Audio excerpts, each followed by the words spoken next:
cordial saludo. Mi nombre es Norman Mercado. Estoy a cargo del curso de ecuaciones diferenciales ordinarias, ¿sí?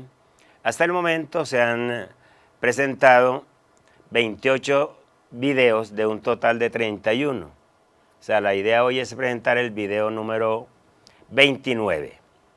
¿De qué trata el asunto? Ya previamente, en el video 28, se trató la ecuación diferencial lineal de orden 2.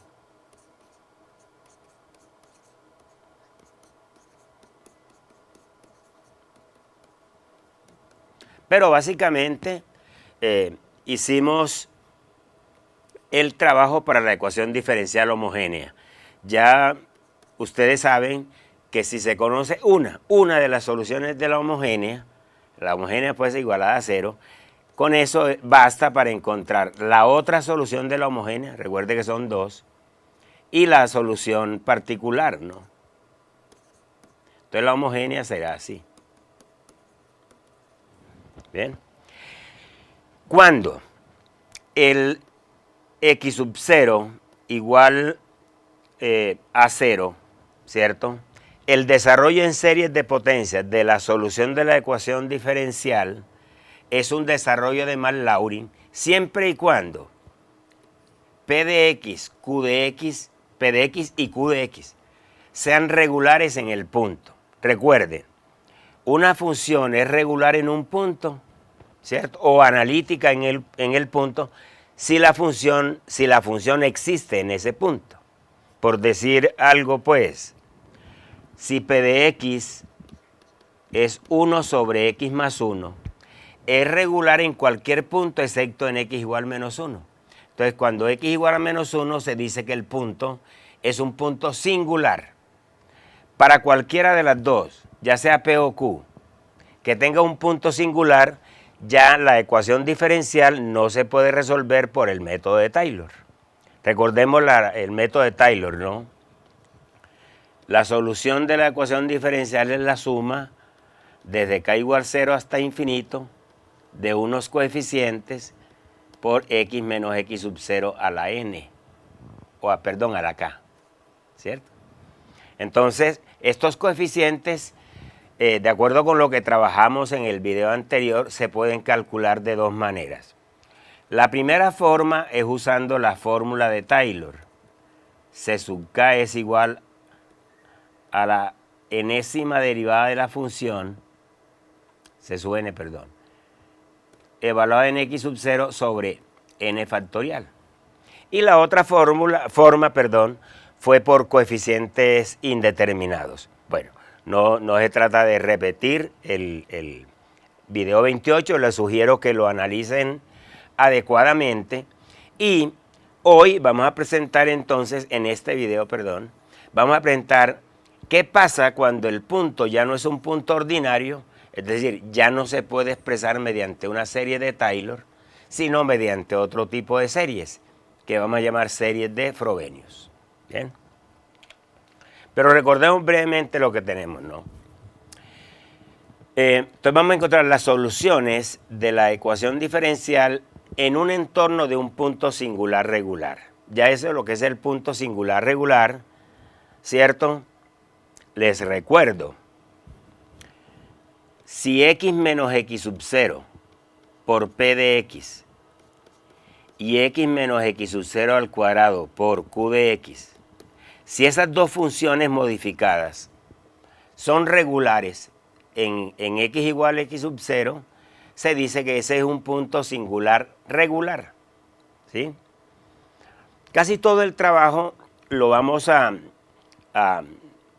enfocar a el punto singular regular x igual 0, ¿cierto? Sin embargo, cuando x sub 0 sea diferente de 0, no es sino hacer un cambio de variable, ¿no? T igual a x menos x sub 0. De manera tal que todos los desarrollos los haremos en una vecindad o en un entorno de x sub 0 igual a 0. ¿Bien? Entonces, supongamos que x sub 0 es un punto singular regular de la ecuación diferencial, ¿cierto? Al menos una de las funciones P y Q no es analítica en un entorno de dicho punto. Lo anterior significa que la ecuación diferencial no admite necesariamente soluciones de Taylor, ¿cierto? Lo que les acabo de decir, ¿no?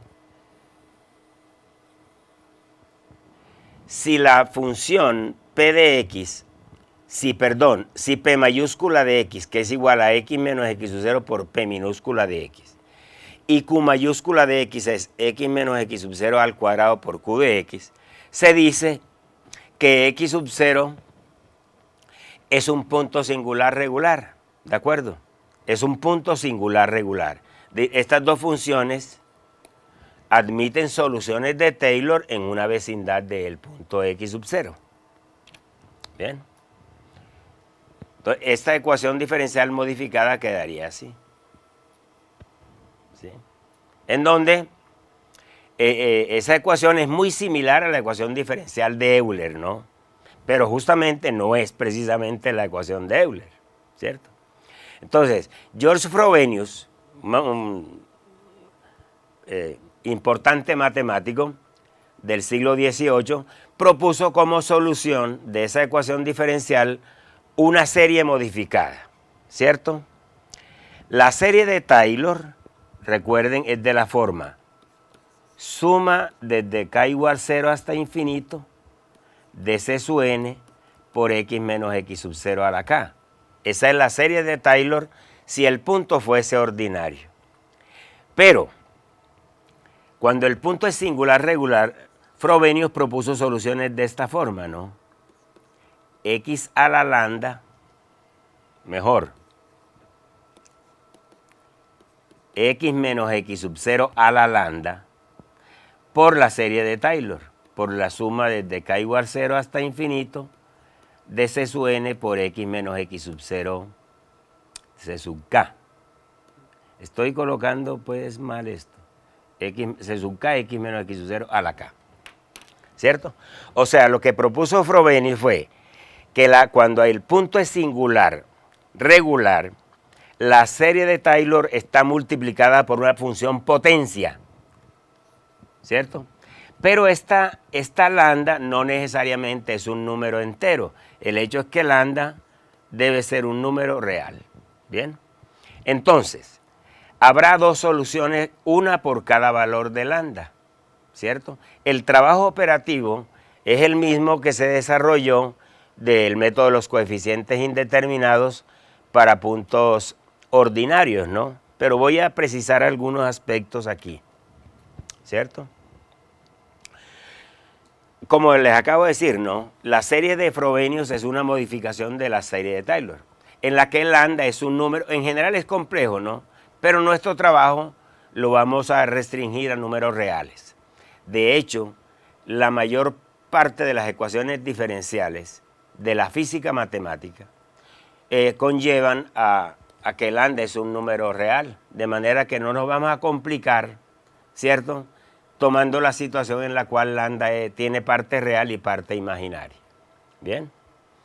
Entonces, cuando derivamos dos veces, ¿no?, y reemplazamos idénticamente en la ecuación diferencial, nos queda, recuerden, por el método de los coeficientes indeterminados, ¿no?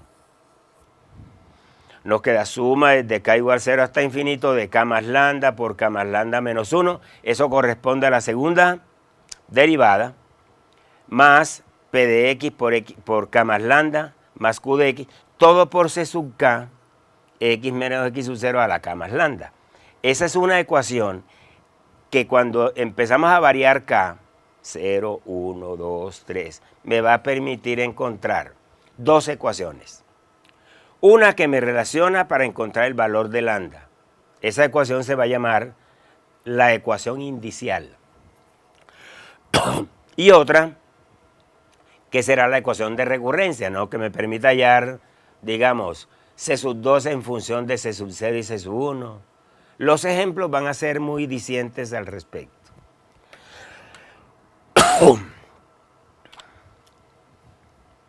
Entonces, la ecuación indicial, que es cuando k vale 0, me conduce a esta ecuación polinómica, ¿no? Lambda por lambda menos 1, más P de X por lambda más Q de X, que multiplica C sub 0 por X menos X sub 0 lambda, ¿cierto? El primer coeficiente, C sub 0, no puede ser 0. Ni C sub 0 ni C sub 1, ¿sí? Porque esas serían las condiciones iniciales del problema.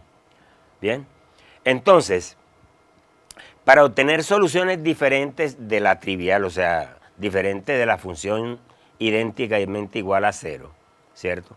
Y como P mayúscula y Q mayúscula son analíticas, entonces aparece la ecuación indicial, que es una ecuación diferencial, una ecuación algebraica de segundo grado, ¿no? Lambda por lambda menos 1 más P mayúscula. Recuerden que P mayúscula es X menos X sub 0 por la P minúscula, ¿cierto? Entonces esta ecuación se resuelve usando la fórmula del bachiller, la fórmula de Vieta. Se obtienen dos valores para lambda, ¿cierto? Entonces se obtienen dos valores para lambda. Cuando lambda vale lambda 1 y cuando lambda vale lambda 2. Entonces vamos a obtener dos soluciones. Recuerden que esta solución se encuentra, ¿cierto?, por coeficientes indeterminados, lo mismo que esta. Pues bien, si bien ahí aparecen las dos soluciones, esas dos funciones, y1 y y2, no necesariamente son linealmente independientes. Porque recuerden que cuando uno resuelve la ecuación cuadrática, aparecen tres posibilidades, ¿no? Que las raíces sean reales y diferentes, que sean reales e iguales. Entonces, si lambda 1 es igual a lambda 2, ¿sí?, entonces las dos soluciones serían linealmente dependientes, lo cual significa que no estoy encontrando sino una solución. La otra solución se puede hallar por reducción de orden. Recuerden el pilar de esto, ¿no? Para la ecuación diferencial lineal de orden 2, y doble prima más P de X y' más Q de X y igual a R de X. Basta con conocer una solución de la homogénea. Con eso es suficiente para encontrar la otra solución de la homogénea y para encontrar la solución particular. Eso está desarrollado en el curso desde el capítulo 2, cuando se estudió el método de reducción de orden, ¿sí? Entonces, como les acabo de decir, ¿no?, esas dos soluciones no forman necesariamente un conjunto fundamental, ¿cierto? Pero recuerden que basta con conocer una solución. La otra solución de la homogénea puede encontrarse, como les acabo de indicar, por reducción de orden, pero voy a presentarles posteriormente un método alternativo, ¿no?, que como bien lo dice, es alternativo, ¿sí? O sea, es si el estudiante lo quiere utilizar, pues, porque siempre se podrá utilizar reducción de orden, ¿sí? Es una alternativa, pues, para encontrar la otra solución. Ahora, el intervalo de convergencia, recuerden, si aquí está X sub 0 y por acá hay una singularidad cercana, entonces el radio de convergencia es, ¿cierto?, X menos X sub 0 menor que ese radio de convergencia. Él lo llaman el intervalo de convergencia de esa serie. Eso se trabajó en el video número 27, ¿sí? Bueno, vamos a analizar entonces qué pasa con las soluciones. Vamos a aterrizar en el caso de X sub 0 es 0, ¿cierto? Entonces, Y1 es X a la lambda sub 1 por la suma desde K igual 0 hasta infinito de C sub K X a la K. Y Y2 es X a la lambda sub 2 por la suma desde K igual 0 hasta infinito de C sub K X a la K. Bien, entonces voy a plantear esto desde ahora, aunque va a ser una consecuencia del desarrollo que haremos más tarde. Si lambda 1 es mayor que lambda 2. ¿Sí? Esa Y1 siempre se puede encontrar. ¿Sí? Siempre es posible encontrar Y1. Entonces, la Y2 no necesariamente la puedo encontrar directamente por series aquí, ¿cierto? Sino que en ese caso se aplicaría reducción de orden o el método que más adelante les explicaré. ¿Sí? La mayor de las soluciones de la ecuación indicial siempre provee una solución, la solución Y1. ¿Sí? Veamos a ver. Toda esta parte la podemos omitir aquí en la explicación si entendemos lo que acabo de plantear, ¿no? ¿Cierto? O mejor, si partimos de lo que acabo de plantear. Todo esto es el desarrollo, digamos, matemático, riguroso, para llegar a la conclusión de que si lambda 1 es mayor que lambda 2, esa siempre me provee una solución. La otra, no necesariamente. Todo eso es, ese desarrollo me lleva a ese hecho, ¿no? Entonces voy a omitir todo esto que es bastante pesado operativamente, pero que con un poquito de paciencia el estudiante puede, ¿cierto?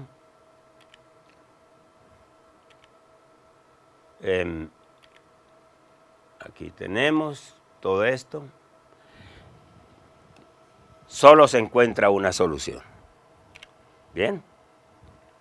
Y aquí están otros dos casos, ¿no? ¿Cuándo se encuentra una sola solución? Cuando lambda 1 y lambda 2 son iguales, definitivamente.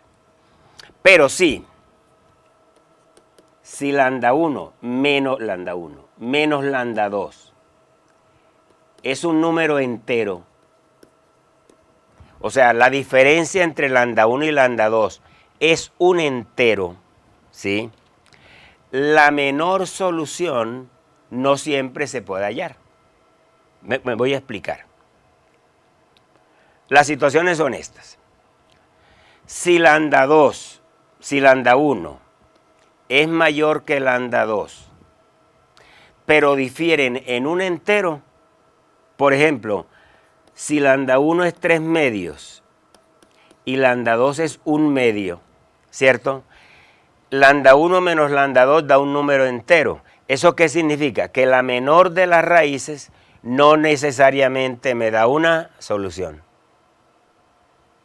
Pero si la diferencia no es un entero, ambas, cada una da una solución. Si lambda 1 y lambda 2 no difieren en un entero, cada una de esas lambdas me provee una solución. Pero si la diferencia es un entero, la mayor me da solución, la menor no necesariamente. Pero hay un detalle que no lo dice este procedimiento, que es un detalle ya de la praxis, ¿no? Resulta que cuando lambda 1 y lambda 2, ¿cierto?, difieren en un entero, es probable que la menor me dé las dos soluciones. O sea, la mayor siempre me da una solución, pero cuando es probable, repito, ¿sí?, que la menor me dé las dos soluciones, ¿sí? Todo eso, ¿cierto?, proviene de ese trabajo oneroso, pues bastante engorroso mejor, de la demostración formal, ¿no?, de la naturaleza de las raíces de la ecuación indicial. En la práctica, el estudiante de pregrado y sobre todo de ingeniería, no es muy dado pues a esa rigurosidad matemática. Eso lo dejamos, digamos, para carreras disciplinares como matemáticas y física, ¿no? Pero para el ingeniero lo que le interesa, o al estudiante de ingeniería, es llegar al grano, ¿cierto? Los teoremas ya están demostrados por los matemáticos y nosotros como ingenieros hacemos uso de esos resultados para hacer cosas prácticas pues en ingeniería, ¿no? Entonces voy a resumir el asunto.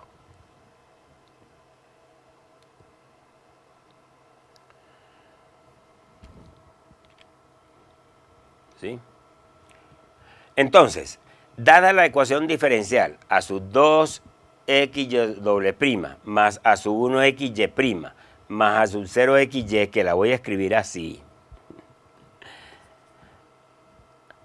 a sub 2 que depende de x por la segunda derivada, más a sub 1 que depende de x por la primera derivada, más a sub 0 que depende de x por y igual a 0. Cuando se normaliza la ecuación diferencial nos queda y doble prima más p de xy más q de xy igual a 0. Entonces p de x es a sub 1 sobre a sub 2. Por supuesto a sub 2 no puede ser 0. Y q de x es a sub 0 sobre a sub 2. Entonces, si x sub 0 es 0, entonces la serie de Frobenius será así, ¿no? X a la lambda que multiplica C sub 0, más C sub 1 por X, más C sub 2 por X2, etc. C sub 0 y C sub 1, ¿cierto? C sub 0 y C sub 1 deben ser diferentes de 0. Pero aquí viene el detalle, ¿no? Aquí viene el detalle de la ecuación indicial, ¿cierto? Bueno, ahí está lo... para encontrar la solución se procede de la forma normal. Entonces vamos a aterrizar todo esto con ejemplos, ¿cierto? Con ejemplos. Nos interesa resolver esta ecuación diferencial, ¿cierto? De acuerdo a lo que hemos visto, P de X es 1 sobre X y Q de X es 1.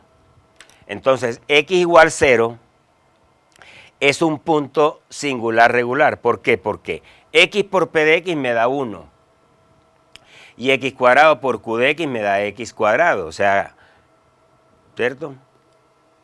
X por P de X me vale 1 y X cuadrado por Q de X da X2. Tanto 1 como X2 son funciones regulares en X igual 0, o analíticas, pues. ¿Sí? Entonces, eso me dice, con base en lo estudiado, ¿cierto? Esa es la única singularidad que hay, ¿no? ¿Cierto? Y es un punto singular regular. En consecuencia, la ecuación diferencial admite al menos una solución de la forma de Frobenius. Al menos una por lo que ya les he explicado, ¿no? ¿Sí? Ahora, para resolverla, hacemos lo que hay que hacer, ¿no? Vamos a utilizar el método de los coeficientes indeterminados. Esta es la función. Recuerden que la serie de Frobenius es x a la lambda que multiplica la suma desde k igual 0 hasta infinito de sub x sub k, c sub k, perdón, x a la k. Aquí lo que hago es introducir x a la lambda a la sumatoria, ¿no? Entonces queda c sub k, x a la k más lambda, para trabajar con más comodidad. Porque al derivarla no tengo que usar la derivada de un producto, sino la derivada de una suma. Entonces, al derivar la sumatoria, recuerden que la derivada de una suma es la suma de las derivadas. Entonces, la derivada de c sub k por x a la k más lambda da x a la k más lambda, perdón, k más lambda que multiplica a c sub k por x a la k más lambda menos 1. Y esta sería la segunda derivada. Bien. Entonces, al reemplazar idénticamente en la ecuación diferencial, recuerden que la ecuación diferencial es